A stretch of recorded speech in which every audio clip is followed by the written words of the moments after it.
नमो नमः। आजचे प्रमुख वक्ते प्राध्यापक डॉक्टर जी घनश्याम यांचा मी अत्यंत थोडक्यात अतिशय अल्प असा परिचय करून देणार आहे। मैं प्रमुख व्याख्याता डॉक्टर घनश्याम जी से शुरुआती से क्षमा चाहती हूँ। उनका परिचय मैं अपनी मातृभाषा में सरल भाषा में कर दूंगी, श्रोतृगणों को अवगत करा दूंगी। धन्यवाद सर, आप क्षमा करने वाले हैं ये मुझे पता है। प्राध्यापक डॉक्टर श्री घनश्याम जी घनश्याम हे इंग्रजी विषयाचे प्राध्यापक आहेत, तसेच विशेष कार्यकारी अधिकारी आहेत।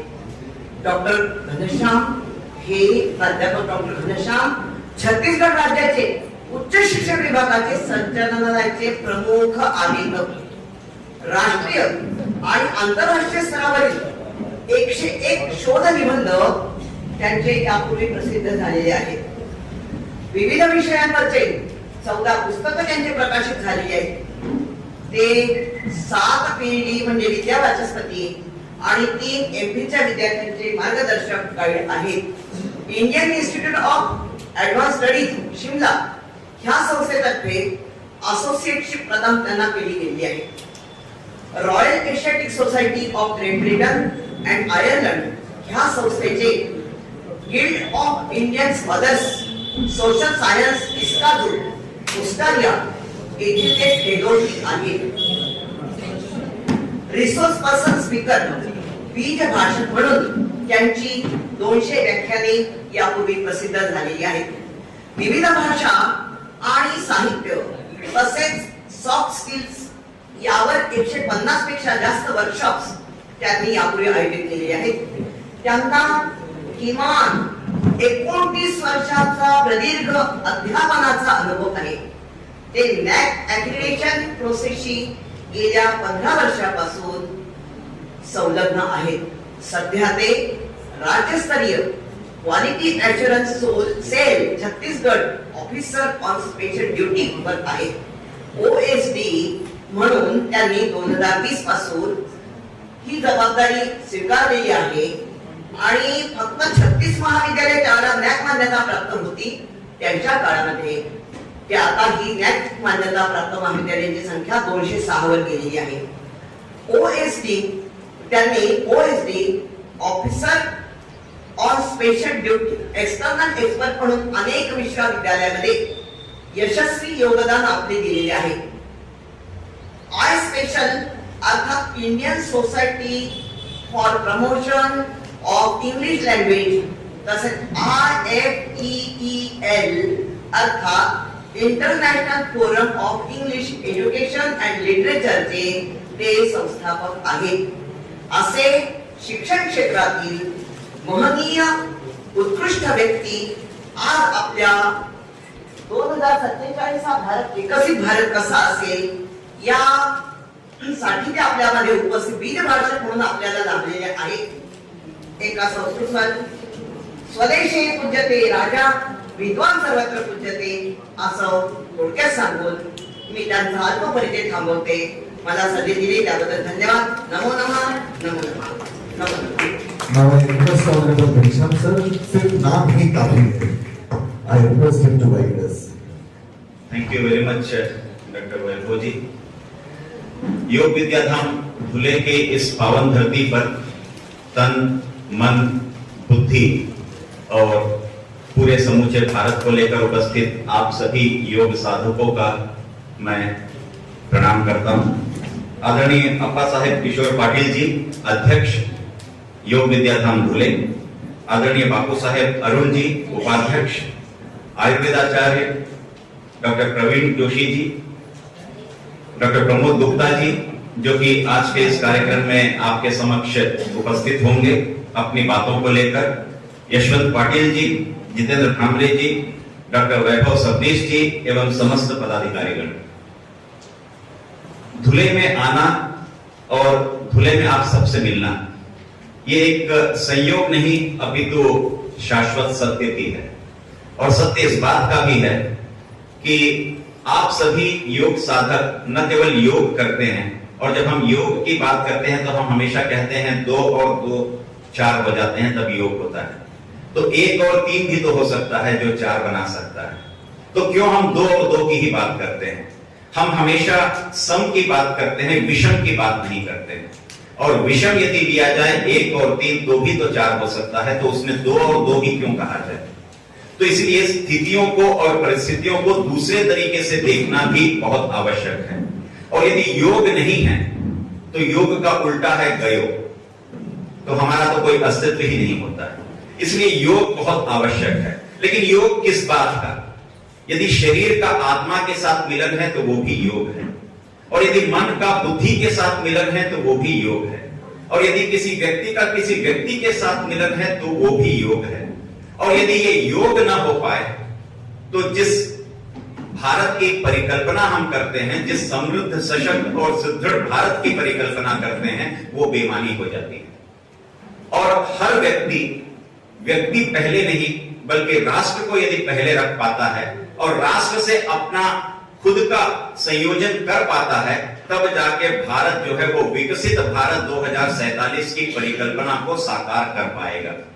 आज जिस प्रकार की स्थितियां समाज में हैं, आज जिस परिवेश में हम सभी हैं, और आज जिस तरह से हम सभी किसी न किसी व्याधि से पीड़ित हैं, तो ऐसे में विकसित भारत 2047 की परिकल्पना करना भी बेमानी होगी।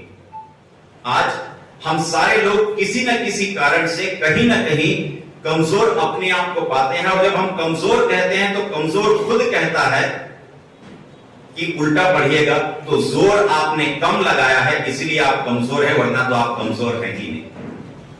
तो कमजोर को भी उल्टा देखने की जरूरत है। हम शायद जोर नहीं लगा पाए, शायद हम अपनी सभ्यता संस्कृति को उस तरीके से लेके जा नहीं पाए जिस तरीके से पाश्चात्य संस्कृति हमारे यहां आकर अपने पैर कर गई। हम सारे उन उपनिषदों को और सारे वेदों को और सारे शास्त्रों को भुला दिए, तब जाकर ये समस्या खड़ी हुई। और अब हमें याद आने लगे हमारे वो योगाचार्य, अब हमें याद आने लगे पतंजलि, अब हमें याद आने लगे पूरे आयुर्वेद। और यदि कोरोना नहीं आता तो शायद ये सारी याददाश्त हमारी धूमिल भी हो जाती। इसलिए आप सभी से विनम्र अनुरोध होगा मेरा कि आप सभी मेरे साथ एक सूत्र जो है उसे हम सभी कहेंगे। योगेन चित्तस्य पदेन वाचा मलं शरीरस्य सर्वदेना योपाकरोतं प्रवरं मुनीनां पतंजलिं प्राञ्जलिं प्रणतोऽस्मि। गुरुर्ब्रह्मा गुरुर्विष्णु गुरुर्देवो महेश्वरः गुरुर्साक्षात् परब्रह्म तस्मै श्री गुरुवे नमः। समस्त गुरुओं को प्रणाम करते हुए पतंजलि के इस योग सूत्र से जिन्होंने हमें ये दिया कि स्पष्टता के लिए उन्होंने वाणी में जो स्पष्टता आए उसके लिए व्याकरण दिया, और साथ ही साथ मन में शांति और पवित्रता आए इसके लिए उन्होंने योग दिया, और शरीर जो है वो हमारा किसी भी विकार और रोगों से मुक्त हो इसके लिए उन्होंने हमें चिकित्सा दी। ऐसे उत्कृष्ट मुनि जिनका नाम पतंजलि है, उनको नमन करते हुए आज का यह वक्तव्य मैं प्रारंभ करता हूं आप सभी की अनुमति से।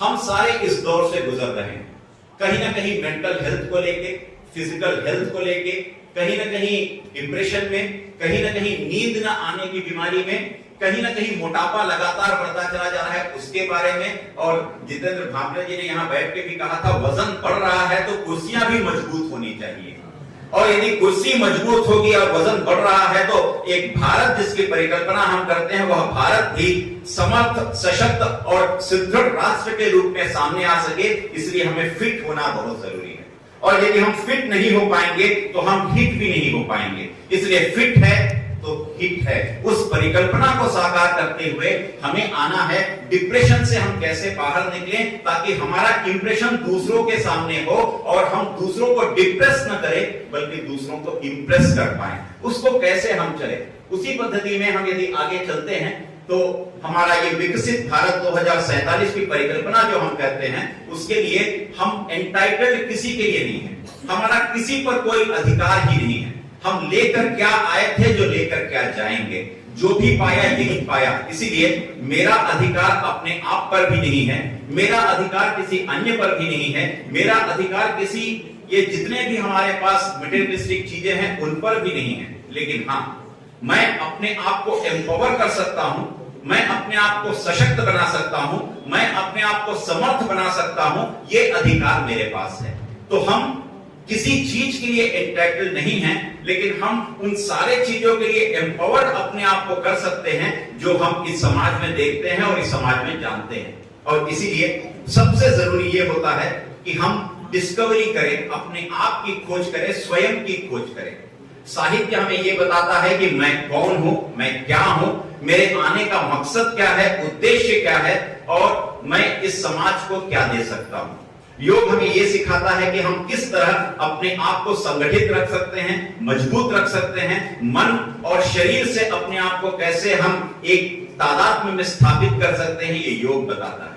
और जब आप फिट होते हैं और बुद्धि से परिपूर्ण होते हैं, तब आप समाज में जाते हैं ताकि समाज का कल्याण हो सके, समाज आगे बढ़ सके। यदि व्यक्ति सशक्त नहीं होगा और व्यक्ति में बुद्धि नहीं होगी तो वो समाज किस ओर जाएगा, इसकी भी परिकल्पना हमें कर लेनी चाहिए। इसलिए सेल्फ डिस्कवरी, खुद को जानना, खुद को समझना, खुद को बूझना, खुद से वार्तालाप करना और खुद का प्रादुर्भाव करना, ये अत्यंत आवश्यक आज के परिवेश में हो गया है। और ये इसलिए भी हो गया है कि आज हम बहुत छोटे परिवार में सिकुड़ कर रह गए हैं। पहले बहुत बड़ा परिवार होता था, काका, दादा, दादी, नाना, नानी सारे लोग होते थे और वहां पर किसी प्रकार की पर्सनालिटी डेवलपमेंट की कोई बात करता ही नहीं था, क्योंकि हर एक व्यक्ति की पर्सनालिटी वैसे ही डेवलप होती थी। लेकिन आज जिस परिवेश में हम हैं, पिता सुबह निकल जाते हैं, मां निकल जाती है, बच्चा जो है वो आया की शरण में है, उस बच्चे की पर्सनालिटी डेवलपमेंट के लिए हम उसको फिनिशिंग स्कूल में भेजते हैं, कम्युनिकेशन स्किल्स सिखाते हैं, पर्सनालिटी डेवलपमेंट कराते हैं और हमारे उन सारे सपनों को उसकी आंखों में डालकर उससे हमारे जो सपने थे उनको साकार करने की कोशिश करते हैं। उसमें उस बच्चे की सेल्फ डिस्कवरी समाप्त हो जाती है। हमारी डिस्कवरी को हम उसके अंदर थोप देते हैं और कहते हैं कि मेरा बच्चा बैडमिंटन भी खेलेगा, मेरा बच्चा योग भी करेगा, मेरा बच्चा म्यूजिक भी जाएगा, मेरा बच्चा अव्वल भी आएगा, मेरा बच्चा सब कुछ करेगा। तो वो बच्चा अपना क्या करेगा? तो यदि ये बात हम लेकर चलते हैं तो उस बच्चे की सेल्फ डिस्कवरी क्या है? यदि परमात्मा ने उसे जीवन दिया है और उस जीवन को लाने के कारक माता पिता बनते हैं, तो उसका भी तो कोई ना कोई उद्देश्य होगा, उसका भी तो कोई ना कोई सपना होगा। और उस सपनों को वो साकार कब करेगा? अगले जन्म में। क्योंकि इस जन्म में तो वो माँ बाप के सपने, पड़ोसी के सपने, दोस्तों के सपने, परिवार के सपनों को साकार करने में लग जाता है, तो अगले जन्म में वो क्या बनेगा और क्या सपने करेगा। इसीलिए सेल्फ डिस्कवरी अत्यंत आवश्यक है। और इसी सेल्फ डिस्कवरी का आज का मेरा टॉपिक है, enrich the self to reach the society. जब तक आप अपने आप को एनरिच नहीं करेंगे, अपने आप को बलशाली नहीं बनाएंगे, अपने आप को बलवान नहीं बनाएंगे, अपने आप को समर्थ नहीं बनाएंगे, तब तक आप सोसाइटी तक रीच नहीं कर पाएंगे। और रीच में भी आर हटा दीजिए, बचता क्या है? ईच। ईच तक आपको रीच करना है, हर एक व्यक्ति तक आपको रीच करना है, तब जाकर समाज का सुधार हो सकता है। इसलिए राजा राम मोहन राय को यदि हम समाज सुधारक कहते हैं, तो प्रत्येक व्यक्ति तक उस व्यक्ति की पहुंच जब हो जाती है, तब जाके वो रीच द सोसाइटी होता है। तब सोसाइटी जाके पूरी तरीके से अपने आप को बदलने का प्रयास करती है। और उसी प्रयास में हम आगे बढ़ते हुए चलते हैं, रेवोल्यूशन फॉर इवोल्यूशन। हम हमेशा क्रांति की बात करते हैं, हम हमेशा ये चाहते हैं कि नया जब चीज आए तो उसमें क्रांति होनी चाहिए। और भारत में भी ये क्रांति लगातार हुई।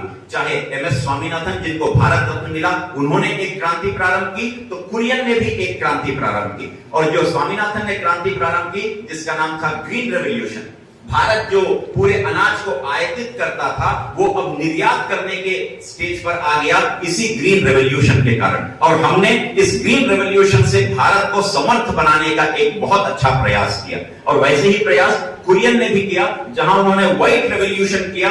और व्हाइट रेवोल्यूशन में अमूल निकलकर सामने में आया, अटली बटली डिलीशियस, और पूरे दुनिया में अमूल छा गया।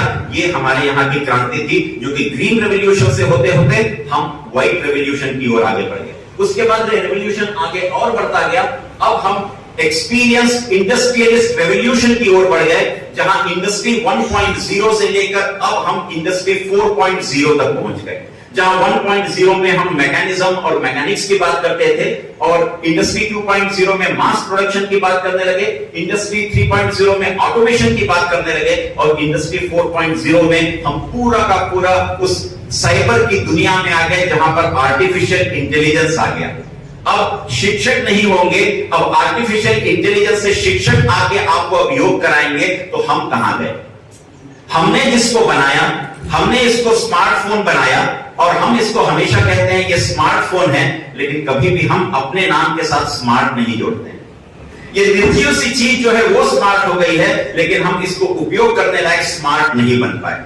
लेकिन धन्यवाद देना चाहूंगा कोरोना का, जिसने ये बताया कि 5 से 10% उपयोग किया जाने वाला मोबाइल पढ़ाई का भी बहुत बड़ा साधन बन सकता है और लोगों को, विदेशों के लोगों को भी जोड़ने का काम कर सकता है, ये कोरोना ने बताया। इसलिए कोरोना का आना हमारे लिए बहुत 2 साल में कर लिया, एक शून्य को घर ने हटा दिया था। तो इसलिए टेक्नोलॉजी का कितना उपयोग किस तरीके से करना है वो भी हमें कोरोना ने बताया। उसी कोरोना को आगे बढ़ते यदि हम आगे लेके चलते हैं इस इंडस्ट्रियल रेवोल्यूशन के साथ, तो आजकल एक व्यक्ति का नाम लगातार लिया जाता है, वो है कस्तूरी रंगन का नाम। और कस्तूरी रंगन का नाम इसलिए लिया जाता है क्योंकि बहुत वर्षों बाद भारत को एक ऐसी राष्ट्रीय शिक्षा नीति 2020 मिली जिसकी आज हर कोई बात करता है।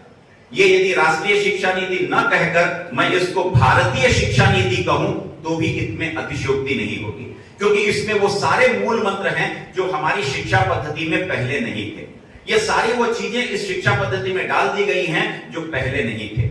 जो लुप्त होते हुए बहुत सारी संस्कृतियां थी, लुप्त होते हुए हमारे बहुत सारी सभ्यताएं थी, लुप्त होती हुई हमारी बहुत सारे कलाएं थी, लुप्त होती हुई हमारे अपने लोग थे, उन सारे लोगों को जोड़कर उनको एक माला में पिरोकर एक राष्ट्रीय शिक्षा नीति का जो स्वरूप दिया गया वो हमारे कस्तूरी रंगन ने दिया। और इसीलिए इसको हम एनईपी 2020 कहते हैं, जिसमें होलिस्टिक डेवलपमेंट की बात करते हैं, सर्वांगीण विकास की बात करते हैं। जब हम बच्चे का मार्कशीट देखते हैं तो हम कहते हैं मेरा बच्चा कितना पाया, 95%, 99%, 99.5 परसेंटाइल की बात करते हैं और हम उसी से उस बच्चे को आंकते हैं कि वो बच्चा कितना इंटेलिजेंट है। तो इंटेलिजेंट नापने का हमारा तरीका आईक्यू हो गया है, इंटेलिजेंट कोशंट हो गया है, बुद्धिमत्ता का गुणक हो गया है। लेकिन उस बच्चे के अंदर में बाकी जो गुण हैं वो सारे गौण हो जाते हैं क्योंकि उसकी बुद्धि होनी चाहिए। लेकिन उस बच्चे का क्या जिसमें भावनात्मक गुणक होता है, उस बच्चे का क्या जिसमें सामाजिक गुणक होता है, उस बच्चे का क्या जिसमें स्पिरिचुअल कोशंट होता है, उस बच्चे का क्या जिसमें कम्युनिटी कोशंट होता है। हमने वो सारे क्वेश्चन को अलग कर दिया और इंटेलिजेंट क्वेश्चन को सर्वोपरि रखा और हमने केवल और केवल प्रतिशत के आधार पर प्रत्येक बच्चे को नापना और तौलना प्रारंभ कर दिया। तो उससे बच्चे का सर्वांगीण विकास ही अवरुद्ध हो गया। उस बच्चे का सर्वांगीण विकास नहीं हो पाया, उस बच्चे की केवल बुद्धि को हमने बढ़ाते रह गए, लेकिन उसकी फीलिंग्स को कभी हम बढ़ा नहीं पाए, समाज से उसको जोड़ नहीं पाए और वो बच्चा अकेले में बोर होने लगता है। हमने तो बोर कभी सुना भी नहीं था और अकेले में बोर हुआ भी नहीं जा सकता। यदि आप हैं और आपके अंदर का मैं आपके अंदर में है तो उन दोनों में जब कोलैबोरेशन, कोऑपरेशन और कोऑर्डिनेशन हो जाता है तो 1 और 1 2 नहीं, 1 और 1 11 बन जाते हैं, तो बोर कोई हो ही नहीं सकता। तो ये एक बात हमें अपने बच्चों को इसके द्वारा भी बताने की जरूरत थी और इसी को बात को लेकर कस्तूरी रंगन ने कहा कि अब हम एक्सपीरियंस कर रहे हैं एजुकेशनल रेवोल्यूशन। अब एजुकेशन में भी एक रेवोल्यूशन आ गया है। उसी रेवोल्यूशन को बढ़ाते हुए हमें जरूरत है मैन पावर की। कैसे हम सशक्त, समृद्ध और विकसित भारत 2047 बना पाए उस देश में जो कि पूरे के पूरे इस ब्रह्मांड में सबसे युवा देश है। उस युवा देश के मैन पावर को हम उसके रिसोर्सेस को कैसे मार्शल करें। हर एक व्यक्ति के गुण अलग अलग हैं, लेकिन उन सारे व्यक्तियों के गुणों को लेकर एक विकसित भारत 2047 की परिकल्पना को साकार करने के लिए उस मैन पावर में हमें क्या क्या जोड़ना है या उस मैन पावर को हमें कैसे आगे बढ़ाना है, इसके लिए हमें चाहिए होंगे स्किल्स। इसलिए हमारे प्रधानमंत्री नरेंद्र मोदी जी भी कहते हैं कि स्किल इंडिया मूवमेंट चलाया उन्होंने। स्किल इसलिए जरूरी है क्योंकि यदि स्किल ना हो तो एस हटा दीजिए, बचा क्या? किल। और किल में से के हटा दीजिए, बचा क्या? इल।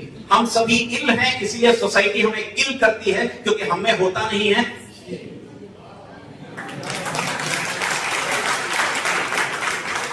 तो हमें स्किल पैदा करना है। योग आप करते हैं तो योग भी एक स्किल है। यदि आप किसी से वार्तालाप करते हैं तो वो भी एक स्किल है। यदि आप किसी के साथ में बैठकर उसके साथ थोड़ा समय बिताते हैं तो वो भी एक स्किल है, जहां पेशेंस चाहिए होता है, धैर्य चाहिए होता है, दूसरों को सुनने का आप में मादा होना चाहिए, वो भी एक स्किल है। आप सुनते ही नहीं है, केवल हम बोलना चाहते हैं। जब तक हम सुनेंगे नहीं तब तक हम बोलेंगे कैसे? इसीलिए ये सारे स्किल, चाहे वो कॉम्पिटेंस का हो, ट्रेनिंग का हो, एक्सपीरियंस का हो, एबिलिटी का हो, ग्रोथ का हो, एडवांस लर्निंग का हो, नॉलेज का हो, हर में स्किल होना चाहिए। तो उस स्किल को हम कैसे पा सके ताकि हम विकसित भारत की परिकल्पना को साकार कर सके, उसी में आगे बढ़ते हुए ये है कि एनरिच कैसे हम अपने सोसाइटी को कर पाए, सोसाइटी तक कैसे पहुंच पाए। 3 चीजें बहुत आवश्यक है, enrich the mind, enrich the heart और अवेकन द स्पिरिट। यदि आपको माइंड को एनरिच करना है तो माइंड को एनरिच करने के लिए सबसे ज्यादा जरूरी है नॉलेज, जो कि हमें साहित्य से मिलता है। साहित्य कहने का मतलब अंग्रेजी, हिंदी, संस्कृत या मराठी साहित्य नहीं। साहित्य मतलब जो भी एक पेपर का टुकड़ा आपको मिलता है उसमें जो कुछ भी लिखा है वो उसका साहित्य होता है। यदि आपने फ्रिज खरीदा, टीवी खरीदा, उसके साथ जो लीफलेट आता है वो उसके बारे में बताता है, तो वो भी साहित्य है। तो जो भी हमें जानकारी देता है वो हमारा साहित्य है। उसको हम एनरिच द माइंड, हम नॉलेज से करते हैं। फिर दूसरा वार्म द हार्ट। हार्ट को वार्म कैसे करते हैं? फीलिंग्स से करते हैं। हमें ये भी समझना चाहिए कि बच्चे की फीलिंग्स क्या है। हम दूसरे के घर के बच्चे की तुलना हमारे घर के बच्चे से करते हैं और कहते हैं देख उसके पास संसाधनों की लगातार कमी होने के बाद भी वो 95% आया और तुझे मैंने कौन सी कमी की कि तू 65% लेकर आया। उस बच्चे की हम तुलना हमेशा करते रहते हैं, ये जानते हुए कि हमारी 5 उंगलियां भी बराबर नहीं होती हैं और ये जानते हुए भी कि इन दोनों हाथों की रेखाएं भी एक जैसी नहीं होती हैं। इस उंगली की जो अंगूठी है वो इस उंगली में पहनाइए, वो ढीली हो जाएगी या कड़ी हो जाएगी। आपका अपनी उंगलियां भी जब बराबर नहीं हो सकती तो 2 बच्चे एक कैसे हो सकते हैं? तो हम उनको एक करने का जो प्रयास करते हैं उससे मुझे बहुत शौक इसलिए होता है कि विकसित भारत की परिकल्पना केवल टेक्नोलॉजी के आधार पर नहीं कर सकते। विकसित भारत की कल्पना उसके अंदर के मन को टटोल कर, उसके अंदर मन को टटोलने के लिए आपको मन का उल्टा करना पड़ेगा और मन का उल्टा होता है नम। आपको नम करना पड़ेगा अपने आप। जब आप नम हो जाते हैं तो आपकी आंखों से अश्रुधाराएं निकलने लगती हैं। मन जब नम होता है तभी अश्रुधारा निकलती है, या मन जब आवेग में आता है तो अश्रुधाराएं नहीं निकलती। तो इसलिए मन को नम करके उन बच्चों तक हमें पहुंचना पड़ेगा, उनके फीलिंग्स को लेके। और अवेकन द स्पिरिट जो है वो हम कर सकते हैं कॉन्शियसनेस को, चेतना को आगे ले जाके। किस प्रकार की चेतना हमें लानी है, आज के बच्चों में किस प्रकार के संस्कार हमें देने हैं, आज के बच्चों को किस प्रकार हमें आगे बढ़ाना है, इस चेतना के साथ हमें विकसित भारत 2047 की परिकल्पना को साकार करना होगा। और यदि हम उस परिकल्पना को साकार कर पाते हैं तो कॉन्सेप्ट ऑफ करिकुलम, बहुत सारे शिक्षक हैं हमारे जो साथ में बैठे हैं, योग के भी शिक्षक हैं। और यदि इतनी माताएं बहनें बैठी हैं तो वो तो पहली गुरु हैं, क्योंकि हम कहते हैं मातृ देवो भव, उसके बाद हम कहते हैं पितृ देवो भव, और उसके बाद आता है गुरु देवो भव। और जहां पर टीच की बात करते हैं, टीच में से टी हटा दीजिए, बचा क्या? ईच। टीच ईच, वही टीच है। और इसीलिए यदि हम गुरु की परिकल्पना करते हैं, मातृ देवो भव की परिकल्पना करते हैं, तो हम शायद उन बच्चों को आज तक टच नहीं कर पाए। टच का मतलब होता है स्पर्श करना, और टच में से टी हटा दीजिए, बचा क्या? आउच। और आउच आप कब यूज करते हैं? जब आपको दर्द होता है या हपट के आप बोलते हैं। तो यदि उस टच में टी ना हो तो हर बच्चा आउच आउच आउच ही करेगा। और वो जो टी है वो माताएं बहनें हैं जो मातृ देवो भव, और वो टीचर पहला है। और वही टी जो है वो पितृ देवो भव है, दूसरा टीचर। और वही टी जो है वो टीचर है जब वो शाला में जाता है। तो हमारे पास 3 गुरु हैं, मातृ देवो भव, पितृ देवो भव, गुरु देवो भव। और ये तीनों टी जब मिलते हैं तब जाके बच्चा आउट से किसमें परिवर्तित होता है? टच में परिवर्तित होता है। और हर एक बच्चे को एक स्पर्श चाहिए होता है। बच्चा बहुत कुछ कर सकता है, लेकिन घरों में आजकल स्पर्श की बहुत कमी हो गई है। न तो पिता स्पर्श कर पा रहा है, न तो माता स्पर्श कर पा रही है, न तो परिवार स्पर्श कर पा रहा है। और वो उन लोगों के चंगुल में आ जाता है जहां उसको लगता है कि थोड़ा बहुत स्पर्श मिल जाए, और उसी स्पर्श में वो बच्चा न जाने कहां निकल जाता है। ऐसे में विकसित भारत 2047 की परिकल्पना हम कैसे करें? तो मेरा आप सबसे विनम्र अनुरोध होगा कि आपका अपना बच्चा है, आपका अपना खून है, आपका अपना जिगर है, उस बच्चे को टच जरूर करिए, उसके साथ समय जरूर बिताइए। आपसे बेहतर उसके आसपास में कोई नहीं होगा, आपसे बेहतर उसका दायां होगा, ना आपसे बेहतर उसका बायां होगा। दाएं बाएं में बच्चे के खड़े होइए, जैसा भी है वो आपका अनमोल हीरा है, उसको तराशना आपका काम है। और इसलिए कॉन्सेप्ट ऑफ करिकुलम में ये कहता है कि curriculum is just a tool in the hands of an artist. तो आर्टिस्ट कौन है? वो गुरु है, जिसके हाथ में करिकुलम जो है वो एक टूल है, और वो उसको मोल्ड करता है, उस मटेरियल को, मटेरियल मतलब हमारा जो स्टूडेंट है, बच्चा, उसको मोल्ड करता है अपने ऑब्जेक्टिव्स के हिसाब से। और मोल्ड कहां करता है? एक स्टूडियो में करता है, और वो स्टूडियो जो है वो आपका घर भी हो सकता है, शाला भी हो सकती है, और महाविद्यालय भी हो सकता है। तो कॉन्सेप्ट ऑफ करिकुलम ये है कि कॉन्सेप्ट ऑफ करिकुलम में करिकुलम केवल एक आपके पास टूल है, और आप आर्टिस्ट हैं, आप वो कुम्हार हैं जो मिट्टी को एक घड़े में परिवर्तित कर सकते हैं। तो आपके पास एक आर्ट है, और यदि आपके पास वो आर्ट है तो उस आर्ट को आप ऑब्जेक्टिव्स के हिसाब से उसको मोल्ड कर दीजिए अपने स्टूडियो में, और स्टूडियो जो है लगातार बदलती चली जाती है। तो कॉन्सेप्ट ऑफ करिकुलम को यदि हम इस तरीके से लेते हैं, तब जाकर हम बच्चे को एनरिच कर पाएंगे, इंस्पायर कर पाएंगे और एम्पावर कर पाएंगे। यदि बच्चा हमारा एनरिच्ड है, एम्पावर्ड है और इंस्पायर्ड है, तो मान के चलिए कि आपने करिकुलम को पढ़ाने के तरीके में बदलाव किया। यदि मैं पढ़ा रहा हूं अंग्रेजी और अंतिम में जो बैठा हुआ बच्चा है उसको समझ में नहीं आ रहा है, तो गलती बच्चे की नहीं है, मुझ में है, क्योंकि मेरे पढ़ाने के तरीके से वो अनभिज्ञ है। इसलिए मुझे अपना तरीका उसके हिसाब से बदलना पड़ेगा। ये नहीं कि मैं कर्तव्यों की इतिश्री करने के लिए मैं जैसा चाहा वैसा मैं रट के आ गया और कक्षा में पढ़ा दिया, चाहे आपको समझ में आए या ना आए। मुझे तो अपनी पगार से मतलब है। तो यदि पगार यदि होगी इस तरीके से, तो उन बच्चों में उद्गार कैसे होगा? तो इसलिए बच्चों का उद्गार आवश्यक है, पगार तो बाद में आता है। तो यदि बच्चे उस तरीके के उद्गार को व्यक्त कर पाए तो वो बहुत आसान इस तरीके से होता है। इसलिए बच्चों में एक आदत जो डालने की जरूरत है वो है लर्न टू अर्न, और लर्न में से एल हटाकर हम अर्न नहीं कर पाएंगे। आजकल का बच्चा निकलते ही साथ उसको नौकरी चाहिए, उसमें आप पूछे क्या काबिलियत है तो उसकी काबिलियत ही नहीं समझ में आती है, वो किसी चीज को लर्न ही नहीं किया है, और वो चाहता है कि वो अर्न करना प्रारंभ करे। भारत जैसे बृहद देश में लोग कहते हैं कि बहुत नौकरी की समस्या है। मेरा मानना है अनएम्प्लॉयमेंट नहीं है, बल्कि एम्प्लॉयबिलिटी स्किल्स की कमी है, इसीलिए लोगों को एम्प्लॉयबल नहीं हो पा रहे हैं। इसलिए चेतन भगत ने बहुत पहले कहा था कि in India we have unemployable graduates but employment is there. Employment है, जिसको एक नौकरी मिलती है उसी को दूसरी तीसरी चौथी भी मिलती चली जाती है, और जिसको नहीं मिलती उसको नहीं मिलती चली जाती है। तो ऐसा होता क्यों है? हम केवल सरकारी नौकरी के पीछे नहीं, बल्कि हमें भागना होगा अपने स्किल्स को तराशने के लिए, अपने आप को तराशने के लिए, अपने आप को जानने के लिए, अपने आप को पूछने के लिए, अपने अंदर की काबिलियत को समझने का भी हमें एक ज्ञान होना चाहिए, और उस ज्ञान को आगे बढ़ाने के लिए 21st सेंचुरी स्किल्स होने चाहिए। आज जिस युग में हम जी रहे हैं वो टेक्नोलॉजी का युग है, और यदि टच में मैं 3 टी की बात किया था तो चौथा टी जो है वो टेक्नोलॉजी है। आज के जमाने में जो व्यक्ति टेक्नोलॉजी का यूज नहीं कर पाता उसको हम निरक्षर कहते हैं। निरक्षर की परिभाषा बदल गई है। निरक्षर का तात्पर्य यह नहीं है कि जिसको लिखना नहीं आता। निरक्षर वो है जो टेक्नोलॉजी का यूज नहीं कर पाता। जब हम सेल्फी लेते हैं तो सेल्फी का एंगल भी हम सीखे हैं, अपने ही बच्चों से सीखे हैं कि इसको ऐसे करोगे तो सेल्फी अच्छी आएगी, थोड़ा सा ऐसे करोगे तो लाइट कम आएगी। आपके मोबाइल में कोई प्रॉब्लम आ जाती है तो आप उठा के वो 5 या 6 साल के बच्चे को देते हैं, वो सॉल्व करके दे देता है। तो मान के चलिए कि आगे आने वाली पीढ़ी आपसे कितनी आगे, और हम उनको, उन बच्चों को 19वीं सदी की चीजों को हम 20वीं सदी में पढ़ा रहे हैं और उनको तैयार कर रहे हैं 21वीं सदी के लिए।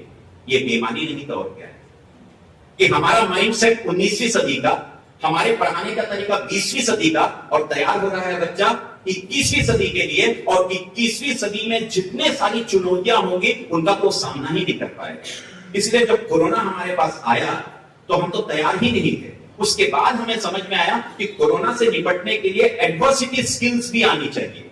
तब हमने एडवर्सिटी स्किल्स पे काम करना प्रारंभ किया। तो इस तरीके से बहुत सारी चुनौतियां जब हमारे सामने आती हैं तब हम उसके लिए सजग होने लगते हैं। इसलिए हमें लाइफ को भी आगे बढ़ाने के लिए इन सारी चीजों की बहुत आवश्यकता होती है। और ये सारी चीजें जब हमें आवश्यक हो जाती हैं तब हम सेल्फ डिस्कवरी की जरूरत होता है कम्युनिकेशन स्किल्स का। कैसे हम एक दूसरे से बातचीत करें, बातचीत का लहजा कैसा होना चाहिए, बातचीत में किस प्रकार के जो गुण हैं वो आने चाहिए, और सबसे ज्यादा कमी यदि होती चली जा रही है तो वो ऑनेस्टी की है और इंटेग्रिटी की है। हम एक दूसरे के साथ इंटीग्रेट नहीं हो पा रहे हैं, हम अपने आप को ईमानदार भी नहीं कह पा रहे हैं क्योंकि हमारे प्रयास भी ईमानदार नहीं हो रहे हैं। टीम वर्क में लगातार कमी आ रही है, सारे मुंडे मदिर भिन्ने हो गए हैं, 4 लोग हैं तो चारों अलग अलग दिशाओं में चल रहे हैं। और धन्यवाद ज्ञापन करते समय भी यशवंत जी ने कहा था यदि सब लोग अलग अलग चले तो वो हम एक साथ कैसे हो पाएंगे, तो टीम बनाने की जरूरत है। और टीम का फुल फॉर्म होता है TEAM, टुगेदर एवरीवन अचीव्स मोर। यदि मिलजुल कर हर एक व्यक्ति ज्यादा से ज्यादा प्राप्त कर सकता है, उसी को हम साउथ अफ्रीका की भाषा में कहें तो उबंटू कहते हैं। तो वो टीम वर्क होना बहुत जरूरी है। उसके बाद इंटरपर्सनल स्किल्स भी डेवलप करना है, लोगों से वार्तालाप के तरीके और स्ट्रांग वर्क एथिक्स। सर वो तो टाइम में नहीं आया, आप मुझे क्यों बोलते हैं? नहीं, मुझे समय पे आना है, मुझे समय पे दायित्व को पूर्ण करना है, ये मेरा अपना अनुशासन है। और दूसरा क्या करता है इससे मेरा कोई मतलब नहीं है। इस तरीके के एथिक्स की भी मुझे परिकल्पना करनी होगी। और इसीलिए जो हमें नौकरी देने वाले एम्प्लॉयर्स होते हैं वो क्या एक्सपेक्ट करते हैं, वो ये 5 स्किल्स एक्सपेक्ट करते हैं। और 5 स्किल्स कितने होने चाहिए आप देख लीजिए, 5 सर्वोत्तम है और 1 सबसे कम है। कम्युनिकेशन स्किल्स 4.69 होना चाहिए, ऑनेस्टी 4.59 होना चाहिए, टीम वर्क 4.54 होना चाहिए, इंटरपर्सनल 4.5 होना चाहिए और स्ट्रॉन्ग वर्क एथिक्स 4.46 होना चाहिए। हम अपने पूरे समाज में, अपने बच्चों में इन तरीके के स्किल्स को कैसे डेवलप करें? हम आज जो हमारी सोसाइटी है, आज जो हम घर में रहते हैं, उन घरों में भी अपने बच्चों के साथ बैठकर कम से कम इस दूरभाष यंत्र को थरथरी अवस्था में रखकर, जिसको आप वाइब्रेशन कहते हैं, उस थरथरी अवस्था में रखकर आप इसको अलग कर दीजिए। आज तो बच्चा खाना खाते समय में भी मोबाइल, पढ़ते समय में भी मोबाइल, हर जगह मोबाइल। इसको कम से कम बंद करके 1 घंटे का इससे उपवास करना प्रारंभ कर दीजिए। और जिस दिन आपके आवास में इसका उपवास होने लग जाएगा तो आप देखिएगा घर में प्यार और एक तरीके से माधुर्य वो अपने आप बढ़ता चला जाएगा। आज यदि 4 बैठे हैं तो माता 1 मोबाइल, पिता 1 मोबाइल, बेटा 1 मोबाइल, बेटी 1 मोबाइल, और बात भी करना है तो व्हाट्सएप में मैसेज से बात हो रही है, लेकिन ये मुंह जो है हिल नहीं रहे हैं। और हमारे बच्चे किस तरीके से बोलते हैं हमें समझ में भी नहीं आ रहा है। पहले हम लोग पढ़ते थे तो रीडिंग अलाउड होती थी, मतलब जोर से हम पढ़ते थे। और एक कमरे में 4 पढ़ते थे तो हम मम्मी से कहते, मम्मी देखो वो बहुत जोर से पढ़ रहा है, उसको दूसरे कमरे में भेज दो, तो मम्मी वहां भेज देते थे। आज एक कमरे में 100 बच्चे पढ़ते हैं, समझ में नहीं आता कि कौन क्या पढ़ रहा है। पहले उच्चारण करते थे तो कहीं दोष होता था तो माँ, पिता, भाई, बहन, काका, काकी, नाना, नानी, दादा, दादी, कोई ना कोई टोकता था। आज न टोकना है न रोकना है, बच्चे को जो करना है वो करने देना है। तो उससे उसकी कम्युनिकेशन स्किल्स डेवलप नहीं हो पा रही है, प्रोनाउंसिएशन उसका नहीं हो पा रहा है, उच्चारण में लगातार दोष आ रहा है। स को श बोलता है और श को स बोलता है। बोलते हैं मैं शाम को शंकर के घर शक्कर लेने गया, जबकि होना ये चाहिए था मैं शाम को शंकर के घर शक्कर लेने गया। शंख का श और सरोदे का स, इन दोनों में मेल हो गया और दोनों एक ही हो गए। तो उच्चारण के दोष में भी बहुत सारी हम कमियां लगातार करते चले जा रहे हैं और ये एक बहुत बड़ा तत्व है जिसको हमें देखने की जरूरत है। और इसीलिए हम सभी को एक पुस्तक पढ़नी चाहिए, इकिगाई। ये जापानीज पुस्तक है और जापानीज आर्ट है। इस इकिगाई का मतलब क्या होता है? इकिगाई का मतलब होता है आपके होने का कारण। आप इस धरा पर अवतरित हुए हैं भगवान के प्रसाद से, तो आपके इस धरा पे अवतरित होने का भी कोई ना कोई एक कारण अवश्य होगा। उस कारण को आपको खोजना होगा। वो कारण भी आपके अंदर स्वयं निहित है। और इसलिए विवेकानंद ने कहा था कि इस दुनिया में हर चीज आपके अंदर निहित है, आप केवल बाहर में उसकी तलाश करते हैं। अपने आप को जब आप आत्मावलोकन करते हैं या इंट्रोस्पेक्शन करते हैं तो आपके अंदर इतनी सारी चीजें आपको निकलकर बाहर दिखाई देंगी कि आपको अपने होने का, अपने इस धरा पर अवतरित होने का कारण मिल जाएगा। और वही कारण यह है कि आप ये पर्पस को फाइंड करिए कि मेरे जीवन का उद्देश्य क्या है, मैं क्यों हूं, मैं क्यों आया हूं धरती पर। और ये यदि हमको मिल जाए, और बहुत सारे रीजन हो सकते हैं। मेरा एक रीजन हो सकता है भ्रमण करना, मेरा एक बहुत अच्छा इकिगाई है तो मैं भ्रमण करता हूं। ऐसे आप लोगों से बात करना भी मेरा इकिगाई है, तो मैं आपसे बातें भी कर लेता हूं। और शाम को कभी कैरोके में गाना गाने का मन करता है तो वो भी मैं कर लेता हूं, वो भी मेरे होने का कारण है। इसीलिए मेरे होने के कारण तो कई सारे हैं, तो आपके होने का कारण क्या है?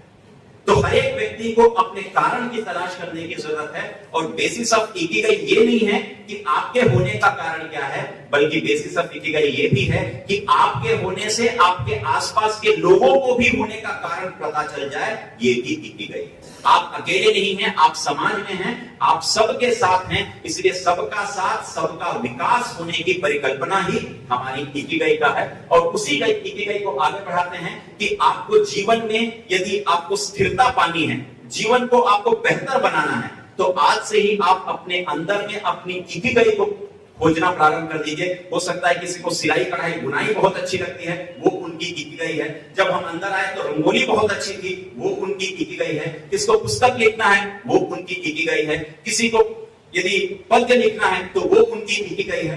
हर एक व्यक्ति की इकिगाई अलग अलग होती है और लगातार इसकी खोज हमें करती रहनी चाहिए, क्योंकि हम जब से पैदा होते हैं तब से हमारे मृत्यु तक हम लगातार अपने आप को खोजते रहते हैं, अपने आप को परिपक्व करते हैं, एक उद्देश्य की प्राप्ति करते हैं और दूसरे उद्देश्य की ओर फिर उन्मुख हो जाते हैं, वही इकिगाई। और इकिगाई को दूसरे तरीके से लिया जाए तो कहां से स्टार्ट करें? तो स्टार्ट हम यहां से करें कि दुनिया आपसे चाहती क्या है, दुनिया क्या चाहती है।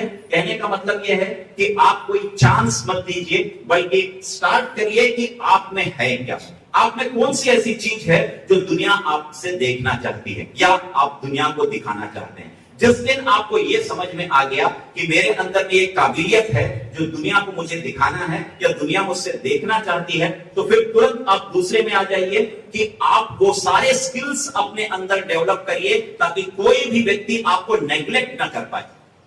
और आप इतना अच्छी बातें करिए, इतना अच्छा बोलिए, इतना अच्छा गाना गाइए, इतना अच्छा संचालन करिए, इतना अच्छा किसी आर्ट को करिए कि कोई भी व्यक्ति उस आर्ट की परिकल्पना जब करे तो उसके पास आपका नाम सबसे पहले आ जाना चाहिए। इतना अपने आप को परिपक्व कर लीजिए, इतना अपने आप को परफेक्शन की ओर लेकर आपको जाने की जरूरत है। वो नंबर 2 है। और वो आपका हो गया तो नंबर 3 में आपका पैशन आता है।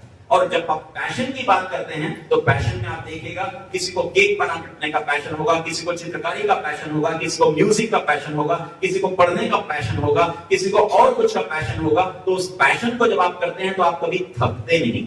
वो पैशन आपको नींद से भी भगा देता है और भूख से भी भगा देता है, और आप पूरा उस पैशन में अपने आप को पूरा आत्मसात कर लेते हैं। आपको समय का गुजरना भी पता नहीं चलता, वही पैशन है।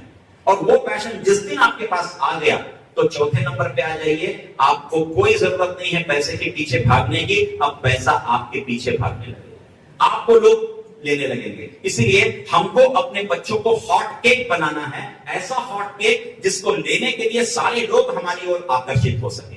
तो वो इकिगाई जिस दिन हम अपने आप में खोज लेंगे, उसको परिपक्व करने लगेंगे, अपने पैशन को जीने लगेंगे, तो ये जो पैसा है ये हमारे पीछे अपने आप दौड़ते हुए आ जाएगा। तो इसीलिए अपने आप को पहचानना, अपने आप को जानना बहुत आवश्यक है। और उसीलिए discover the self to empower.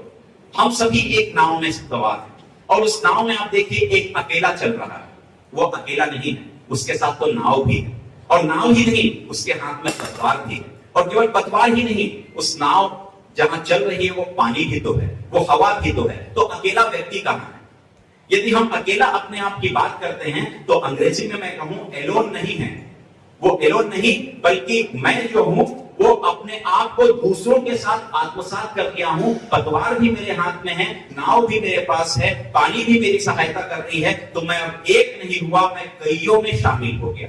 तो इसलिए अपने आप को खोजने का ये मतलब है, यदि आप आज अपने आप को खोज लेते हैं तो कल आप क्या बनेंगे ये आप अपने आप से निश्चित कर सकते हैं। तो इसीलिए इस डिस्कवरी में हमें लगातार जर्नी करने की जरूरत है। और सक्सेस कोई डेस्टिनेशन नहीं है, सक्सेस केवल और केवल जर्नी है। सक्सेस लिख के रखिए, उसके पास पहुंचना बहुत मुश्किल होता है। सक्सेस बिल्कुल आसमान के जैसा है, आप जितना ऊपर जाएंगे आसमान को आप कभी पकड़ नहीं पाएंगे। सक्सेस भी वैसा है जो आपको लगातार जर्नी में लेकर जाता ही रहेगा। तो वैसी सेल्फ डिस्कवरी हमें अपने आप से करने की जरूरत है। और इसलिए लाइफ क्या है? Life is an endless process of self discovery.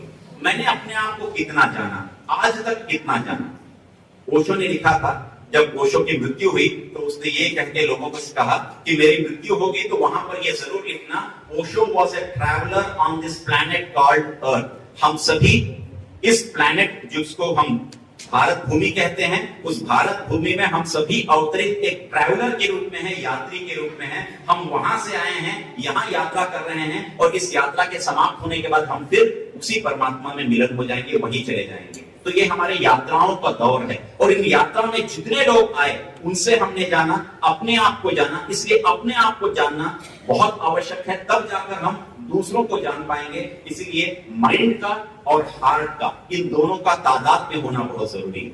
यदि कई बार मन एक बात कहता है और कभी हमारा दिमाग एक बात कहता है, कभी दिल एक बात कहता है, तो आपको द्वंद्व होता है कि मैं दिमाग की सुनूं या दिल की सुनूं। ऐसे मौके में तीसरे का सुनना चाहिए, वो है मन।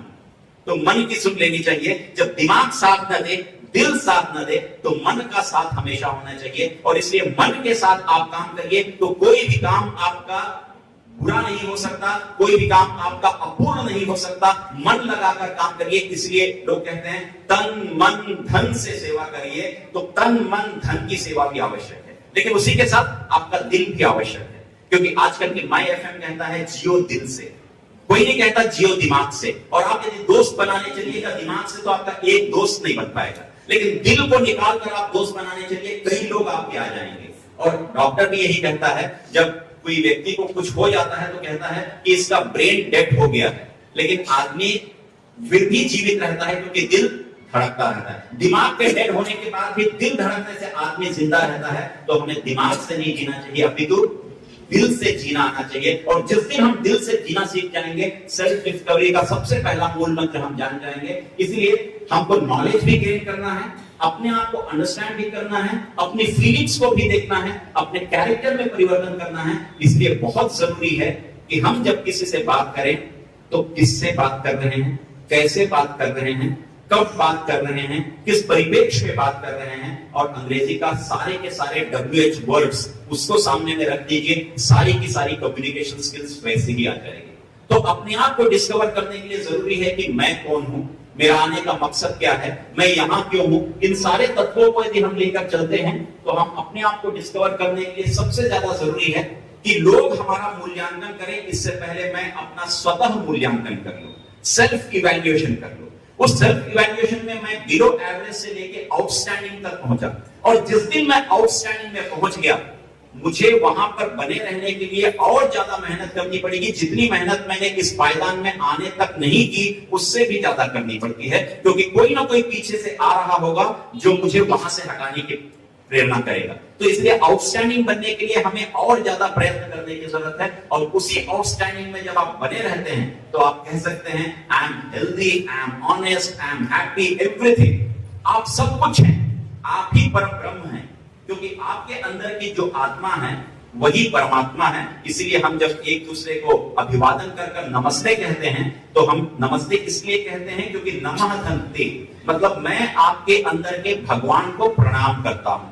तो आपके अंदर में जो भगवान है वो मेरे अंदर में भी है। तो इसलिए हर एक व्यक्ति उस भगवान का ही रूप है। और वही भगवान के रूप में यदि हम कहें, कई बार लोगों से बात होती है, और क्या हालचाल है, बस यार जिंदगी गुजर रही है, और कुछ है, और क्या हालचाल है, चल रही है भाई।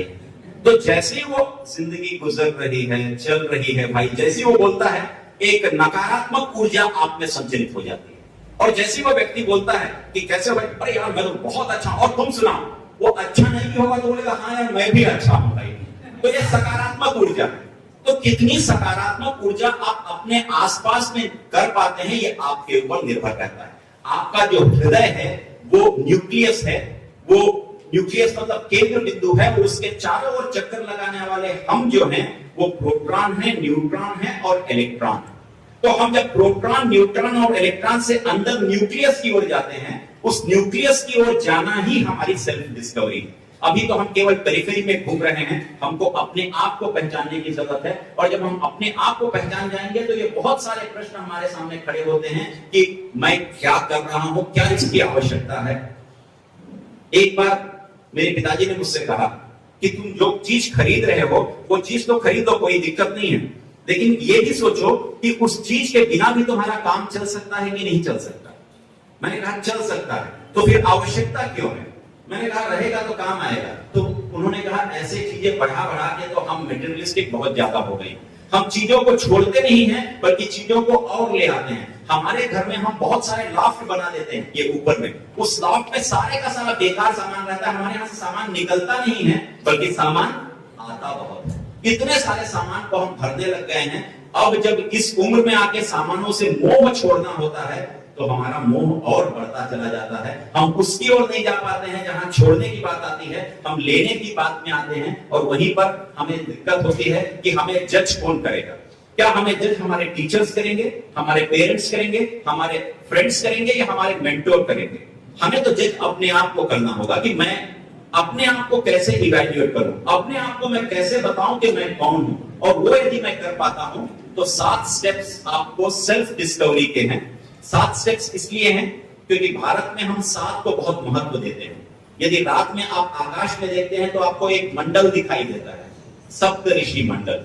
और यदि धूप है और बारिश हो गई तो आपको आसमान में 7 रंग दिखाई देते हैं।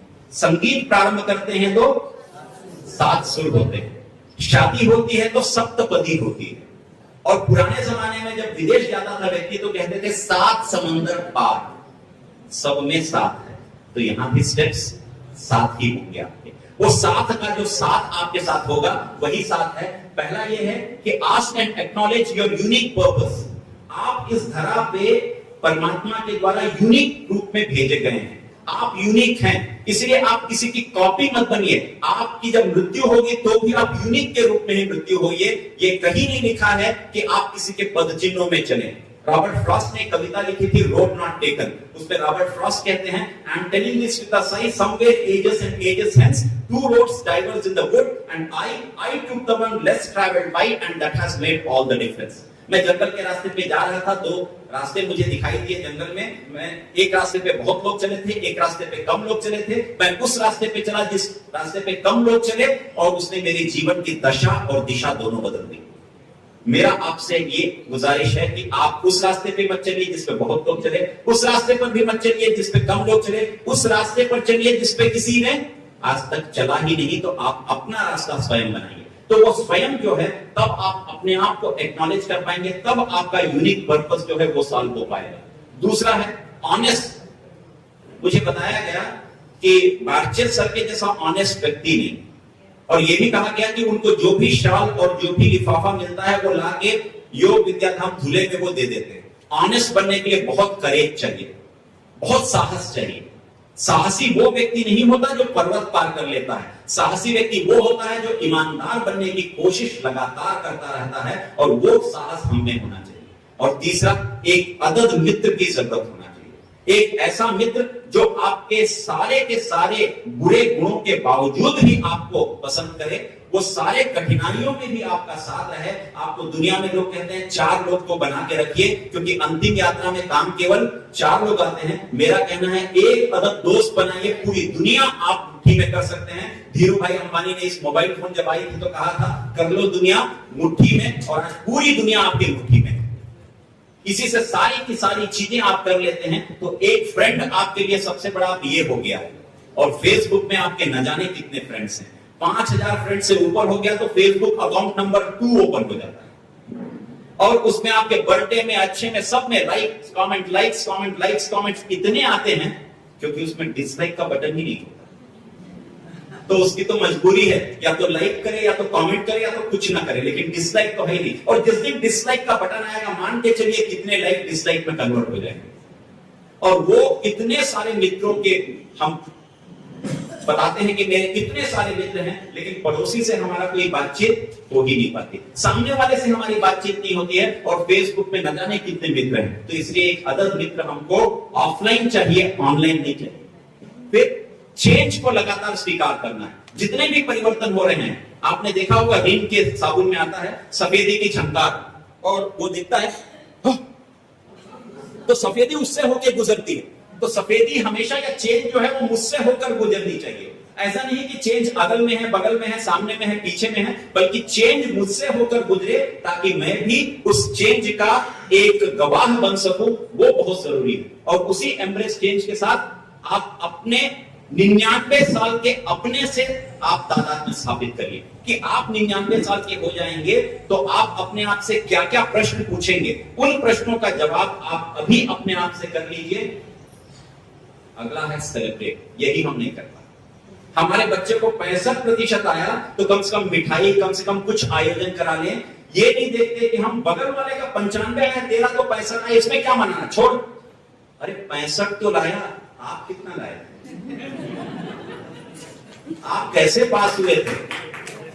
तो वो जो सेलिब्रेशन है, वो सेलिब्रेशन उसको बूस्ट करता है, उसको एनर्जी देता है। उसको बूस्ट पिलाने की जरूरत नहीं है, उसको हॉर्लिक्स पिलाने की जरूरत नहीं है, उसको प्यार पिलाने की जरूरत है, और उसी का वो मोहताज है। आज यदि आप उस 65% के साथ सेलिब्रेट करते हैं तो मान के चलिए अगली बार वो उससे भी ज्यादा लाने का प्रयास करेगा, और वो लाएगा, ये निश्चित है। लेकिन हम सेलिब्रेट नहीं कर पाते, हम केवल तुलनात्मक अध्ययन में रह जाते हैं, और उसी अध्ययन में वो रत रहता है और हम कभी सेलिब्रेट नहीं कर पाए। और इसीलिए अंत में है उस परम सत्ता पर विश्वास करना, परमात्मा पर विश्वास करना। परमात्मा कौन? मेरे सामने बैठे हुए व्यक्ति मेरे लिए परमात्मा हो सकते हैं, वो पानी मेरे लिए परमात्मा है, क्योंकि हम कहते हैं जल है तो कल है, और जल ही जीवन है। हम उस वायु को जिसको लेते हैं वो भी मुफ्त में नहीं मिलती, और दुनिया में लिखा रहता है 2 पे 3 फ्री। अरे फ्री कौन देता है? सांस भी फ्री नहीं है, क्योंकि एक सांस लेने के लिए दूसरी सांस आपको छोड़नी पड़ती है, तब जाके आप पहली सांस ले पाते हैं। तो दुनिया में फ्री कौन सी चीज है? तो हम हमेशा फ्री के चक्कर में आते हैं। सांस भी जब आप प्राणायाम करते हैं तो आप कहते हैं दाहिनी नाक को बंद करके बाईं से सांस लीजिए, बाईं को बंद करिए, दाहिने से छोड़िए, तो छोड़ने के बाद ही तो आप ले पाते हैं। तो जब हम इस बात की बात करते हैं तो हमें उस परम सत्ता पर भी विश्वास करना चाहिए कि हम जो कुछ भी यहां पर हैं वो केवल उस परम सत्ता के कारण है। और इसीलिए उस पर यदि हम विश्वास करते हैं तो आपका पर्पस क्या है, आने का उद्देश्य क्या है? योग विद्याधाम धुले के द्वारा आयोजित इस राष्ट्रीय संगोष्ठी में आपका आने का उद्देश्य क्या है? मेरा यहां आने का उद्देश्य क्या है? मैं आपसे वार्तालाप कर रहा हूं तो मेरा अपना उद्देश्य आपको बताने का क्या है, ये भी मुझे मालूम होना चाहिए। और ये यदि मुझे मालूम है तो मुझे ये भी मालूम होना चाहिए कि मैं अपने आप को आपके सामने कैसे एक्सप्रेस करूं, और मैं उन सारे लोगों को कैसे एक्नॉलेज करूं जो मुझे यहां तक लेकर आए। वो सारे लोग जिनकी उंगलियां पकड़ के मैं चलना सीखा, वो सारे लोग जिन्होंने मेरे पीठ पर हाथ रख के मुझसे कहा कि तुम आगे बढ़ो, वो सारे लोग जो मुझे पढ़ाने में काम आए, उन सारे लोगों को यदि मैं लेकर चलता हूं तो मैं एक लीप ले लूंगा, आगे की उछाल में ले पाऊंगा। और इसलिए मेरा पर्पस ये है कि my purpose is to acknowledge the wonder of being the part of the creation। हम सारे इस सृष्टि के क्रिएशन के एक अंग हैं। Though I myself don't create anything, मैं इस दुनिया में किसी चीज का निर्माण नहीं करता, I make from what has been created। जो ऑलरेडी क्रिएटेड है उससे मैं चीजों को बनाने का प्रयास करता हूं। गुरुत्वाकर्षण का नियम जब न्यूटन ने खोजा तो उसके पहले इस परमात्मा ने पेड़ बनाया, शाखाएं बनाई, फूल बनाया, फल बनाया, फल को पकाया, और पकने के बाद फल को नीचे गिराया। और यदि परमात्मा ने उस फल को नहीं गिराया होता तो गुरुत्वाकर्षण का नियम भी नहीं आया। तो परमात्मा के क्रिएशन के कारण उस न्यूटन ने गुरुत्वाकर्षण के नियम को बनाया है। गुरुत्वाकर्षण का नियम न्यूटन ने भगवान बनकर क्रिएट नहीं किया। E is equal to mc square यदि आइंस्टीन ने निकाला तो वो EMC दुनिया में थे, उसी को जोड़कर आइंस्टीन ने एक महान वैज्ञानिक बनने का सपना देखा। वो सारी चीजें पहले से मौजूद थी, तब जाकर मोक्षगुंडम विश्वेश्वरैया ने, भारत के पहले इंजीनियर ने, उस कावेरी नदी पर एक पूरा डैम बनाया। तो वो पहले से थी, उसमें से उन्होंने उन चीजों को निकाला, एक्सट्रैक्ट किया। तो हमारे आने का पर्पस ये है कि इस दुनिया में जितनी भी चीजें हैं उन चीजों में से कुछ चीजों को लेकर हम एक और निर्माण कैसे कर सकते हैं, उस ओर हमें जाने की जरूरत है। और इसलिए जब हम अपने आप को एक्नॉलेज करते हैं तो what is my deepest desire, मेरी अपने डिजायर क्या है उस पे आना चाहिए, और मैं किसके प्रति बहुत पैशनेट हूं वो जानना चाहिए, और मेरे हार्ट के अंदर में थॉट्स क्या हैं वो भी हमारे पास 3 प्रश्न होने चाहिए। मेरा डिजायर क्या है, मेरा डिजायर, मेरा इंटरेस्ट क्या है, मैं किन चीजों पे अपनी रुचि रखता हूं, मेरी रुचि के अनुसार विषय चुनने चाहिए। बच्चों के साथ हमेशा ये दिक्कत होती है कि माता पिता उसको अपनी इच्छाओं के अनुसार मोड़ने का प्रयास करते हैं, और वो जो प्रयास में बच्चा मुड़ता है तो कई बार लगातार असफल होता है। असफल होने के बाद अब तेरे से कुछ नहीं हो सकता तो इसको कर ले जब बोलते हैं, और उसके मन का जब वो करता है तो न जाने कहां से कहां पहुंच जाता है। तो उन बच्चों के डिजायर को भी जानने की जरूरत माता पिता को है, और मुझे लगता है कि काउंसलिंग बच्चों की नहीं बल्कि माता पिता की काउंसलिंग लगातार करनी चाहिए, कि वही माता पिता उस टच को कैसे परिवर्तित कर पाए ताकि बच्चा आउच ना करे। फिर पैशनेट किसके बारे में है? क्या आप जो कर रहे हैं उसको एंजॉय कर पा रहे हैं? यदि आप एंजॉय नहीं कर रहे हैं तो वो एंड ऑफ जॉय। इसलिए एंजॉय करना प्रारंभ करिए ताकि एंड ऑफ जॉय ना हो जाए। इसलिए हर चीज को मैं हमेशा कहता हूं कि मैं जीवन में लम्हे नहीं खोजता, मैं हमेशा लम्हों में जीवन खोज लेता हूं। तो जो भी लम्हे मिलते हैं मैं उसमें जिंदगी जी लेता हूं। मैं जिंदगी में लम्हे नहीं खोजता बल्कि लम्हों में जिंदगी को खोज लेता हूं और जिंदगी जी लेता हूं। मुझे भी नहीं मालूम कि अगले क्षण में मेरे साथ क्या होने वाला है, इसलिए जो क्षण मुझे मिला है, जो लम्हा मुझे मिला है, उसमें मैं जिंदगी को कैसे जी लेता हूं। और वही मेरा हार्ट है कि मैं सपने लगातार देखता हूं और बड़े बड़े सपने देखूं। हमारे भूतपूर्व राष्ट्रपति ने कहा था हर एक व्यक्ति को सोते समय सपना देखना चाहिए, लेकिन सपने ऐसे हों जो आपको सोने न दे। तो ऐसे सपने दिखाइए, बच्चों को बड़े बड़े सपने दिखाइए, सपनों के सौदागर बनिए। जब तक बच्चे सपने नहीं देखेंगे तो देखेंगे क्या? तो इसलिए उनको सपने दिखाना बहुत आवश्यक है ताकि वो अपने हार्ट और माइंड को आगे बढ़ा सकें। और ऑनेस्ट होने के लिए ये है कि ऑनेस्ट बनने के लिए आपको करेज की जरूरत होती है, और वो करेज ये है कि आप किस तरीके से लोगों के प्रति ऑनेस्ट हो सकते हैं। यदि आप अपने प्रति ईमानदार हैं तभी जाकर आप दूसरों के प्रति भी ईमानदार हो पाएंगे। यदि मैं अपना काम ईमानदारी से कर रहा हूं तब मैं दूसरों की ओर उंगली उठा सकता हूं। कहने का तात्पर्य यह है यदि मैं पीछे मुड़कर अपनी पीठ देख सकता हूं तब मैं दूसरे के ऊपर उंगली उठाने का लाइसेंस प्राप्त करता हूं। जब तक मैं अपनी पीठ नहीं देख पाता तो मुझे दूसरों की ओर उंगली उठाने का कोई मतलब ही नहीं। इसलिए उंगली उठाने के पहले जब हम ऐसे उंगली उठाते हैं तो 3 उंगलियां खुद ही कहती हैं कि बेटा अपने आप को तो पहले देख ले, बाद में दूसरे के ऊपर उंगली उठाना। तो ये उंगलियां बहुत महत्वपूर्ण हैं। और विकसित भारत 2047 में यदि हम 5 तरीके से कहते हैं कि हमारा शरीर 5 तत्वों से बना है, 5 तत्वों में विलीन होता है, तो हमें भी 5 तत्वों की जरूरत है। ये हमारे बच्चे हैं, ये हमारे पेरेंट्स हैं, ये हमारी सोसाइटी है, ये हमारी सोसाइटी को चलाने वाले हमारे जो गुरु हैं वो हैं, और ये जो है ये हम सबको बांधने वाला परमात्मा है। ये 5 तत्व हैं, और ये पांचों यदि ऐसे रहेंगे तो काम कभी नहीं होगा। लेकिन ये 5 ऐसे हो जाएंगे तो काम थोड़ा बहुत होगा। लेकिन ये 5 यदि ऐसे हो गए तो असंभव में भी अ हटा दीजिए, संभव हर चीज हो सकता है। तो इन 5 को ऐसे मुट्ठी बनाने की जरूरत है, और वही मुट्ठी जो है वो आपको ऑनेस्ट बनाने की ओर ले जाती है। और उसी ऑनेस्ट में ये चीजें बहुत आवश्यक है कि आप अपने आप में किस तरीके का परिवर्तन चाहते हैं। और एक अदद दोस्त को पाने की जरूरत है। Great friends are hard to find, difficult to leave, impossible to forget. तो एक ऐसा दोस्त जिसको आप कभी भूल ही नहीं पाते, एक अदद दोस्त की आपको जरूरत है। और इसलिए in a friend you find the second self. आपका मित्र ऐसा हो कि यदि आप आईना देख रहे हैं तो आपके मित्र का चेहरा नजर आए, और आपका मित्र यदि आप आईना देख रहा हो तो आपका चेहरा नजर आए। आप और वो एक सिक्के के 2 पहलू जिस दिन हो जाते हैं उस दिन ये फाइंड अ फ्रेंड का कॉन्सेप्ट अपने आप आ जाता है। मित्र वो होना चाहिए जो आपको पूरे तरीके से, खुले तरीके से, बेबाक तरीके से आपकी गलतियों को आपके सामने बताने का मादा रखता हो। मित्र वो होना चाहिए जो आपकी गलतियों को सबके सामने बता के आपको जलील नहीं करता, बल्कि ये कोशिश करता है कि आप में किस तरीके की सुधार आ सकता है। लेकिन ऐसे मित्रों को तो हम अपना दुश्मन मानते हैं। हम कहते हैं सबके सामने मेरी बेइज्जती कर रहा है, ऐसा तो मेरा मित्र हो ही नहीं सकता। हम वो मित्र चाहते हैं जो हमारी चापलूसी करे, हमारी हां में हां मिलाए, हमारी हां में ना मिलाए। तो ऐसा मित्र हम खोजते हैं, वो मित्र नहीं होता। यदि मित्र है तो हम जब अंदर आए तो रेवती ने हमारे हाथों में इत्र लगाया था, वो इत्र की खुशबू। एक मित्र ऐसा होना चाहिए जो इत्र बन जाए और वो हमें महका दे और हम भी महक जाए।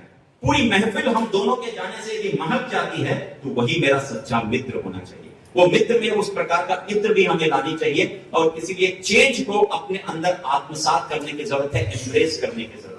हम गले दूसरे से तो मिलते हैं, कभी अपने आप से भी तो ऐसे गले मिल के देखें कि मैं भी तो उतना ही प्यारा हूं जितना प्यारा कि सामने वाला व्यक्ति भी है। यदि मैं अपने आप से प्रेम नहीं करूंगा तो मैं दूसरे से तो कभी प्रेम कर ही नहीं सकता। इसलिए अपने आप पर भी मुक्त होना भी बहुत आवश्यक है, अपनी चीजों को जानना भी बहुत आवश्यक है। मेरे पास जो जो चीजें हैं उससे मेरा लगाव भी होना चाहिए। मेरी उंगली इतनी अच्छी है, इस बात का मुझे निश्चित रूप से गर्व भी होना चाहिए, और मेरा मस्तिष्क इतना विशाल है, इसका भी मुझे गर्व होना चाहिए। मैं खड़े हो पा रहा हूं, मेरे स्नायुओं में इतनी ताकत है, इस बात का भी मुझे गर्व होना चाहिए। इन सारे से हमें अपने आप को परिचित कराने की जरूरत है। इसलिए चेंज जो है वो लगातार होते रहता है। उस चेंज में एक ही चीज है जो लगातार बदलती है, और जो चीज होती रहती है उसी होते हुए में हमको चेंज को रेजिस्ट नहीं करना है। जब पुस्तकों के बदलने की या करिकुलम को बदलने की, सिलेबस को बदलने की बारी आती है, तो विद्यार्थियों से अवरोध नहीं होता, अवरोध हमेशा शिक्षकों से होता है, क्योंकि 20 साल से वो वही पढ़े हुए हैं, उसी का नोट्स उनके पास है। आज आप बदल दिए तो उनको फिर पढ़ना पड़ेगा, फिर नोट्स बनाना पड़ेगा, फिर काम करना पड़ेगा। करे कौन भाई? पिछले इतने सालों से पढ़ा के एक्सपर्ट हो गए हैं, उठे, सामान लेके आए, घर पे सामान रखे, कॉलेज चले गए और 2 पीरियड बाद के चले आए, क्योंकि रघुकुल प्रीत सदा चली आई, पढ़ाए पर प्राण न जाए। तो हम उसी तरीके की परिकल्पना में जी रहे, हम चेंज लाना ही नहीं चाहते अपने में। और यदि कोई चेंज ले आए तो हमें उस व्यक्ति में सारे खोट नजर आने लगेंगे, हमको वो व्यक्ति हिटलर और मुसोलिनी नजर आने लगेगा। और पहले वही व्यक्ति जब चेंज नहीं लाता था तो बहुत अच्छा व्यक्ति था, और क्षण में जैसे ही चेंज आया उस व्यक्ति के प्रति हमारी धारणा ही बदल गई। तो हमारा मन किस तरीके से चंचल है, वही व्यक्ति आपको 2 दिन की छुट्टी देने में बोलते अरे चले जाओ कोई दिक्कत नहीं, अगले दिन कहा छुट्टी नहीं मिलेगी तो तुरंत आपका मन उसके प्रति कितना विषैला हो जाता है, आप खुद ही परिकल्पना करिए। तो वो चेंज को भी हमें देखना चाहिए। और एक चीज बहुत आवश्यक है कि मेटामॉर्फोसिस होना चाहिए। मेटामॉर्फोसिस किसका?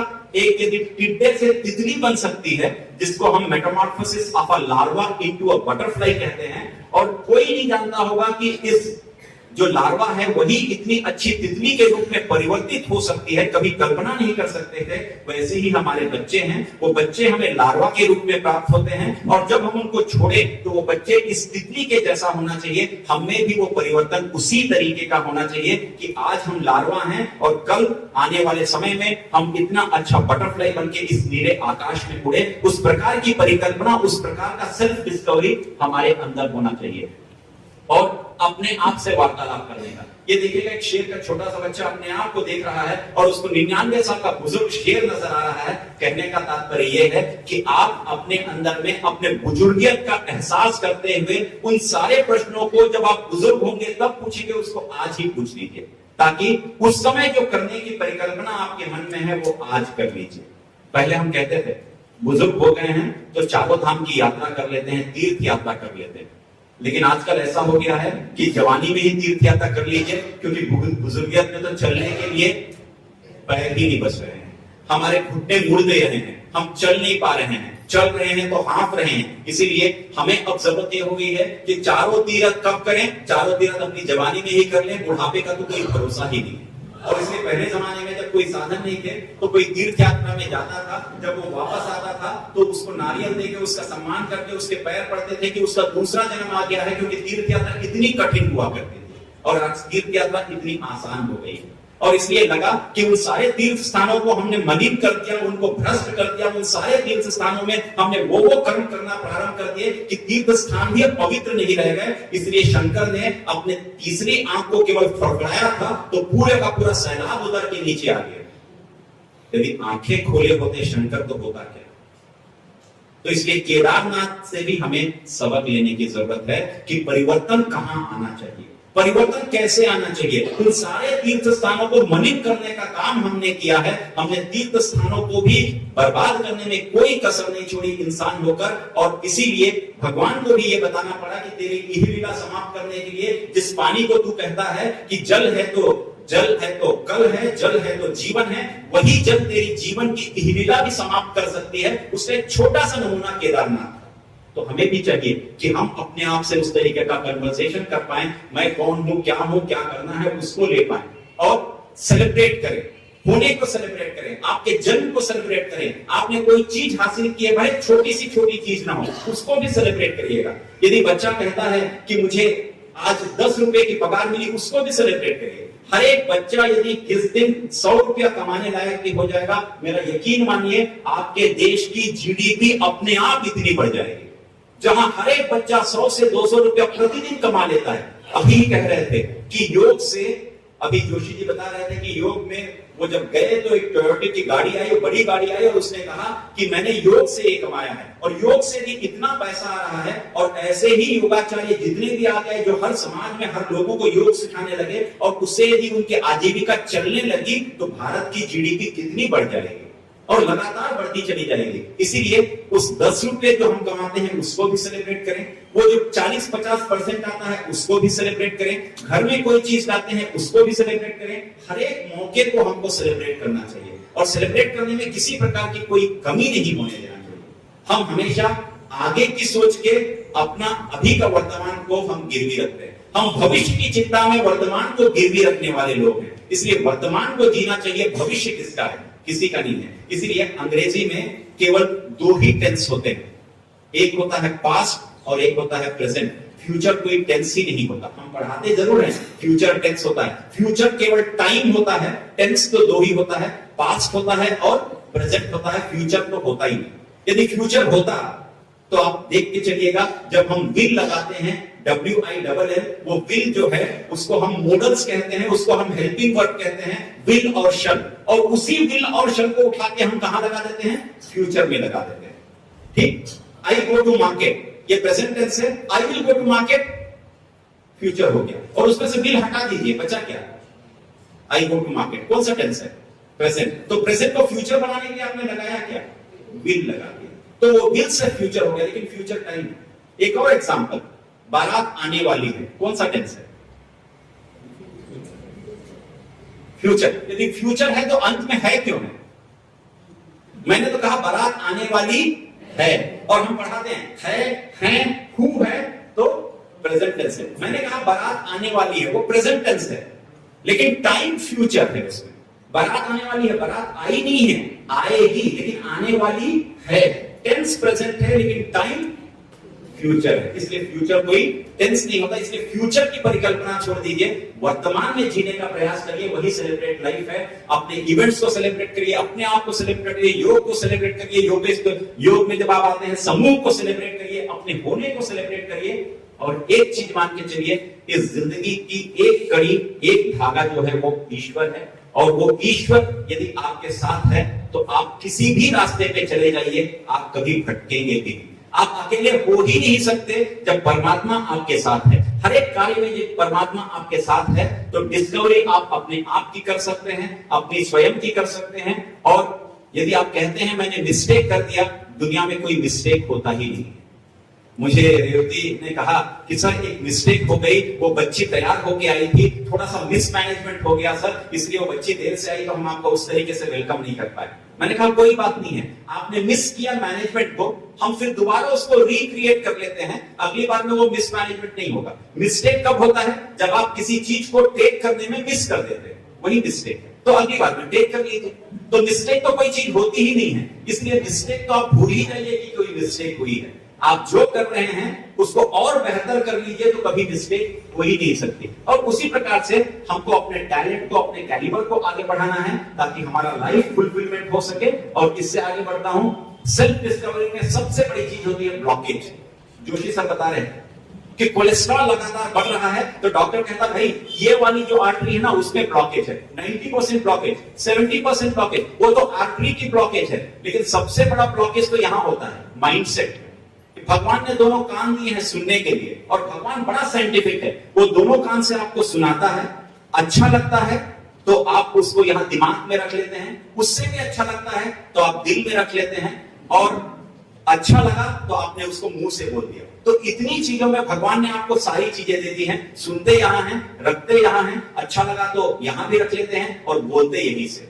तो इतने में आपकी तो पूरी की पूरी प्रक्रिया समाप्त हो जाती है। और यदि अच्छा नहीं लगा तो भगवान ने कहा कि एक कान से सुन, दूसरे से निकाल। इसलिए उसने कान को यही दिया है पैरेलल में, बहुत कम अंतर है, एक बिंदे का अंतर है। ये कान को पैर के पास दिया होता तो वो पूरे थॉट आपके यहां से होके यहां से निकलते तो बहुत समय लगता। तो भगवान ने बड़ा साइंटिफिकली हमको बहुत अच्छे तरीके से बनाया है। और इसलिए मैं कहता हूं ये जो है ये हमारा रिसीविंग है, और ये हमारा दुनिया का सबसे बड़ा हार्ड डिस्क है। इससे बड़ा हार्ड डिस्क आज तक बन ही नहीं सकता। और कोई बना भी नहीं सकता इससे बड़ा हार्ड डिस्क। यहां पर आप सारी चीजों को स्टोर कर लेते हैं और ये आपका डाउनलोडिंग यूनिट है, ये अपलोडिंग यूनिट, ये स्टोरेज और ये आपका डाउनलोडिंग यूनिट है। यहां से सारी चीजें आप डाउनलोड करते चले जाते हैं। तो इसलिए ब्लॉकेज को हमको खत्म करने की जरूरत है। उस ब्लॉकेज को खत्म करने के लिए सबसे बड़ी जरूरत है, बाहर में उतने दानव नहीं है जितने दानव आपके अंदर है। समुद्र मंथन में भी अमृत भी निकला और विष भी निकला। आपके बोलने में भी अमृत निकल सकता है और आपके बोलने में विष भी निकल सकता है। तो आप अपने अंदर के दानव को सबसे पहले हटाइए। और मैं हमेशा बच्चों से कहता हूं कि अंग्रेजी पढ़ने में आपको क्या लगता है, फियर लगता है? तो वो कहते हैं हाँ सर, अंग्रेजी बोलने में पढ़ने में फियर लगता है। चूंकि वो फियर लगता है इसलिए अंग्रेजी उन बच्चों के लिए डियर नहीं होता। ठीक, चूंकि वो डियर नहीं होता इसलिए अंग्रेजी उनके नियर नहीं होता। चूंकि वो नियर नहीं होता इसलिए अंग्रेजी उनको क्लियर नहीं होता। हिंदी के साथ देखिएगा, हिंदी बड़ी डियर है, हिंदी में फियर नहीं है इसलिए हिंदी डियर है, इसलिए हिंदी नियर है, इसलिए हिंदी क्लियर है। मराठी भी बिल्कुल वैसी है, मराठी डियर है, मराठी इसलिए क्या है, फियर नहीं है इसलिए वो डियर है, इसलिए वो नियर है, इसलिए वो क्लियर है। तो मैं बच्चों से कहा कि फियर हटाना है तो उन्होंने कहा हाँ हटाना है। मैंने कहा फियर लिख दो, उस फियर में से एफ को हटा दो, बचा क्या, डियर। डियर में से डी को हटा दो, बचा क्या, ईयर। फिर नियर में से एन को हटा दो, बचा क्या, ईयर। क्लियर में से सीएल को हटा दो, बचा क्या, बस। मैंने कहा सुभाष चंद्र बोस ने कहा था तुम मुझे खून दो मैं तुम्हें आजादी दूंगा। अब सुभाष चंद्र बोस की जरूरत नहीं है, भारत आजाद हो गया है। तुम मुझे कान दो मैं तुम्हें अंग्रेजी देता। तो जरूरत किस बात की है, कान की जरूरत है। आप जो कुछ भी सुन रहे हैं उसमें कान बहुत आवश्यक तत्व है। आप कान दे दीजिए किसी भी चीज को तो आप अपने अंदर के बहुत सारी चीजों को हटा सकते हैं। और हमें अपने आप से लगाव, अपने आप से प्यार करने की जरूरत है। और हम चीजों को जो सप्रेस करते हैं, दबाते हैं, अपने अंदर की बहुत सारी आकांक्षाओं को, उनको दबाना भी बंद कर दें। और आप कहते हैं बहुत शोर है, बहुत शोर है, बहुत हल्ला गुल्ला हो रहा है। आपके अंदर में जितना शोर है उतना तो बाहर नहीं। तो शोर बहुत अंदर में है। इसीलिए हमको अपने डेमन्स को आगे ले जाके देना है। अपने आप को क्या बताना है, अपने आप को कैसे समझाना है, अपने आप को क्या निकालना है ताकि हमारे अंदर का दानव निकल कर आ जाए बाहर। और उसके बाद हम अपने उन सारे डार्क पार्ट्स पे, यदि आपके यहाँ आज दिन है तो किसी दूसरे ग्लोब के दूसरे छोर पे कहीं ना कहीं अंधेरा है। और ये सूर्य जैसे ही पलटेगा तो वहां पर उजाला हो जाएगा और इधर अंधेरा हो जाएगा। तो जो जो अंधेरा है वहां पर आप उजाला लेके आइए। इसलिए आप कहते हैं असतोमा तमसोमा मृत्योर्मा। तो उसमें दूसरा जो था वो बहुत इंपॉर्टेंट है। दूसरा क्या था, तमसोमा ज्योतिर्गमय। तो हमने ये जो दीप प्रज्वलन किया ये तमसोमा ज्योतिर्गमय था।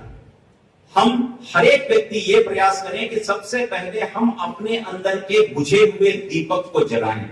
जिस दिन आप अपने अंदर के बुझे हुए दीपक को जला देंगे, आप जितने भी बुझे हुए दीपक हैं उनको जला सकते हैं। मतलब ये हुआ कि एक जलते हुए दीपक से आप कई दीपक जला सकते हैं। यदि आपका दीपक खुद ही बुझा हुआ है तो आप दूसरे दीपक को कभी जला ही नहीं सकते। और इसीलिए अपने अंदर में हमारा सेल्फ लव कम हो गया है। अपने आप को प्यार करना सिखाएं, बच्चों को अपने आप को प्यार करना सिखाएं। सेल्फ लव का मतलब होता है आप अपने स्ट्रेंथ, अपने वीकनेस दोनों को पहचानिए, जानिए और अपने आप को उन सारी चीजों से प्यार करिए। ये जरूरी नहीं है कि आप जो है इस धरा पर ह्यूमन बीइंग के रूप में पैदा हुए हैं। हम सारे लोग बीइंग ह्यूमन बनने की ओर अग्रसर होते हैं, तब जाके विकसित भारत 2047 की परिकल्पना साकार होगी। और ह्यूमन बीइंग से बीइंग ह्यूमन के बीच में बहुत लंबा फर्क है, बहुत लंबा गैप है। उस गैप को हमें पाटने की जरूरत है। और अपनी क्रिएटिविटी को आगे बढ़ाइए, आपके ड्रीम को आगे लेके जाइए, अपने आप को आगे लेके जाइए।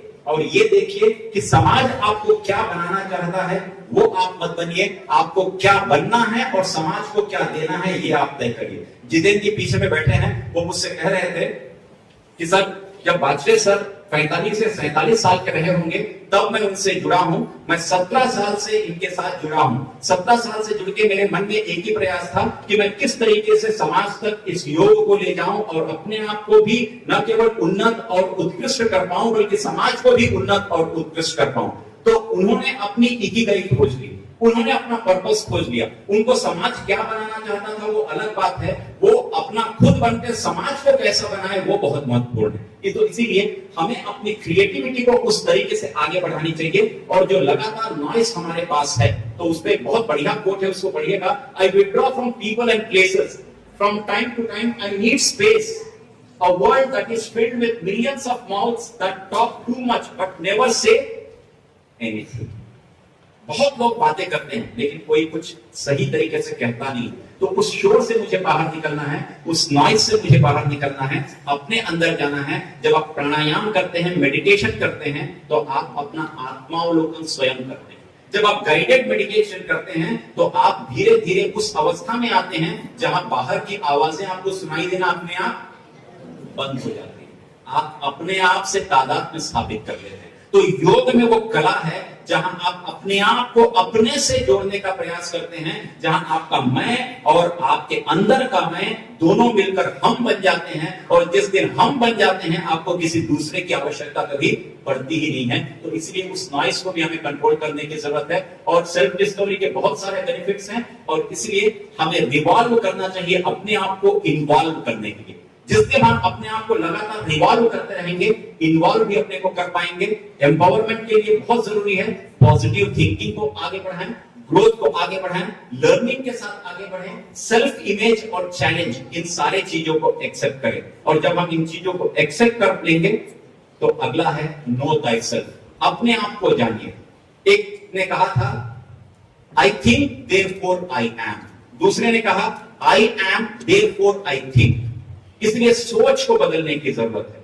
हम जिस दिन सोच को बदल देंगे और चिंता से चिंतन में चले जाएंगे, तो हमारी सेल्फ डिस्कवरी अपने आप हो जाएगी। हिंदी में बहुत बढ़िया 2 लाइन है, चिता चिंता समायुक्ता बिंदु मात्र विशेषता, सजीव दहते चिंता निर्जीव दहते चिता। तो चिता और चिंता में केवल बिंदु का अंतर है। उस बिंदु को लगा दीजिए तो चिंता हो जाएगी, बिंदु को हटा दीजिए तो चिता बन जाएगी। तो आपको बनना क्या है? चिंतन करना है कि चिंता करना है। और चिंता करने से कुछ नहीं हो सकता, लेकिन चिंतन करने से बहुत कुछ परिवर्तन आ सकता है। उसी चिंतन की हमें आवश्यकता है, और उसी चिंतन के साथ आप अपने चेहरे पे चमक लाइए, ग्लो लाइए, जो फेयर एंड लवली से नहीं आएगी, लेकिन योग से जरूर आ जाएगी। और फेयर एंड लवली से भी आ जाती तो भैंस को भी आप सफेद भैंस बना सकते हो। तो इसीलिए ये सारे क्रीम की जरूरत नहीं है, आपको केवल क्रीम हटा के अपने अंदर में उस योग को लाना है। और योग आपको स्माइल और बढ़ा सकती है। आपके होंठ और कितने चौड़े हो रहे हैं, इससे आपकी स्माइल है। और यदि मैं मुस्कुराता हूं तो ये भी मुस्कुराएंगे। इन्होंने मुस्कुराना प्रारंभ किया तो वो मुस्कुराए, तो पूरी जहां मुस्कुराने लगेगी। योग में वो ताकत है कि वो साहित्य को, समाज को, सबको अपने साथ जोड़कर आप में एक नए कलेवर में आपको प्रस्तुत कर सकता है। जब ऋण जो है वो नया ऋण हो सकता है, तो हम क्यों नए नहीं हो सकते? हम भी तो नए बन सकते हैं। तो हमें अपने आप को नया बनाने की जरूरत है। आपने इतने देर तक मुझे सुना और पूरी तन्मयता के साथ सुना। आप सभी योग